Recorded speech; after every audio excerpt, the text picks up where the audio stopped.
सुबह के 5 बजे हैं, हल्की ठंड है। खेत के बीच खड़ा एक किसान अपनी फसल को हाथ से छूकर देख रहा है। उसकी उंगलियों में मिट्टी लगी है, लेकिन दिमाग में हिसाब चल रहा है। बीज में इतना खर्च, खाद में इतना, पानी, बिजली, मजदूरी और ऊपर से कर्ज का ब्याज। उसके सामने खड़ी ये फसल सिर्फ अनाज नहीं है, ये एक साल का रिस्क है। और इस पूरे रिस्क को थोड़ा कम करने के लिए एक शब्द है MSP, माने मिनिमम सपोर्ट प्राइस। अब इसे बिल्कुल जमीन से जोड़कर समझो। मान लो एक किसान है, रामपाल, हरियाणा का। उन्होंने इस साल गेहूं उगाया। 1 एकड़ में उनकी कुल लागत आई करीब 25 से 30 हजार रुपए, जिसमें बीज, DAP, खाद, यूरिया, डीजल, ट्रैक्टर किराया, मजदूरी और अपनी मेहनत सब शामिल है। अब अगर उनकी उपज हुई 18 क्विंटल, तो उसकी लागत बैठती है लगभग 1400 से 1600 रुपए प्रति क्विंटल। सरकार ने उसी साल MSP रखी 2200 रुपए प्रति क्विंटल। तो अगर रामपाल जी अपनी फसल MSP पर बेचते हैं, तो उन्हें हर क्विंटल पर लगभग 600 से 700 रुपए का मार्जिन मिलता है।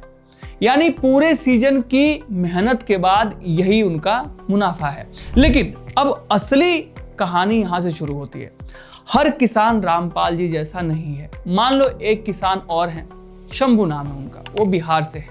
उन्होंने भी गेहूं उगाया, लागत लगभग उतनी ही आई है, लेकिन उनके गांव के पास कोई मजबूत सरकारी खरीद का सिस्टम ही नहीं है, सेंटर ही नहीं है। तो जब फसल तैयार हुई, तो उनको अपनी उपज यानी कि जो फसल है लोकल व्यापारी को बेचना पड़ा। और व्यापारी ने क्या कीमत दी? 1800 रुपए प्रति क्विंटल। अब कागज पर MSP 2200 है, लेकिन शंभू जी के हाथ में आए सिर्फ 1800, यानी 400 रुपए प्रति क्विंटल का सीधा इनका नुकसान हो गया। और पूरे सीजन की मेहनत के बाद मुनाफा तो दूर, वो अपनी लागत तक सही से नहीं निकाल पाए। यही MSP की सबसे बड़ी सच्चाई है। MSP है, लेकिन हर किसान तक नहीं है। अब थोड़ा सिस्टम समझते हैं। MSP ऐसे ही हवा में तय नहीं होती है, इसके पीछे एक संस्था होती है, commission for agriculture cost and prices. ये संस्था पूरे देश से डेटा इकट्ठा करती है। किसान की लागत क्या है, मजदूरी कितनी है, जमीन का किराया, मशीनरी, डीजल, सब कुछ। फिर 3 तरह की लागत मानी जाती है, A2, A2+, FL और C2। C2 में किसान की पूरी लागत प्लस जमीन का किराया प्लस परिवार की मेहनत सब शामिल होती है। किसानों की मांग है कि MSP C2 लागत का 1.5 गुना होना चाहिए। सरकार कहती है कि वो 1.5 गुना देती है, लेकिन कई रिपोर्ट्स बताती हैं कि असल में MSP कई बार C2 से कम पड़ जाती है। अब एक और ग्राउंड रियलिटी देखते हैं, तो MSP सिर्फ 23 फसलों के लिए घोषित होती है, लेकिन असल में खरीद होती है मुख्यतः गेहूं और धान की। इसका क्या असर होता है?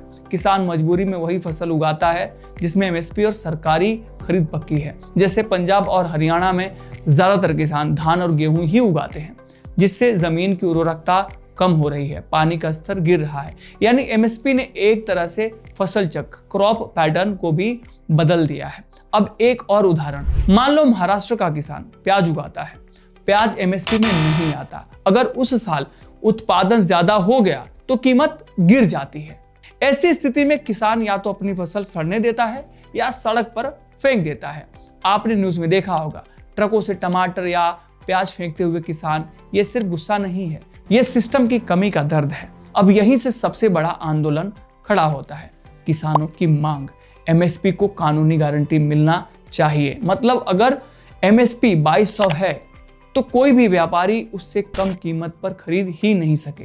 लेकिन सरकार का डर क्या है? अगर MSP को कानून बना दिया गया, तो निजी व्यापारी बाजार से बाहर हो सकते हैं और सरकार को हर फसल हर किसान से खरीदनी पड़ेगी, जिसका खर्च लाखों करोड़ों तक जा सकता है। और स्टोरेज, ट्रांसपोर्टेशन, वेस्टेज, ये सब अलग अलग समस्या बन जाएगी। अब जरा एक किसान के दिमाग में चल रही लड़ाई को समझो। उसके लिए सिर्फ इकोनॉमिक्स नहीं है, ये सर्वाइवल है। वो सोचता है, मैंने मेहनत की, रिस्क लिया, कर्ज लिया, तो क्या मुझे कम से कम इतना भी भरोसा नहीं मिलना चाहिए कि मेरी फसल की कीमत तय हो? MSP उसी भरोसे का नाम है। लेकिन जब ये भरोसा आधा अधूरा रह जाता है, तो किसान के अंदर इनसिक्योरिटी बढ़ जाती है। और यही वजह है कि MSP सिर्फ एक पॉलिसी नहीं है, एक इमोशन बन चुकी है।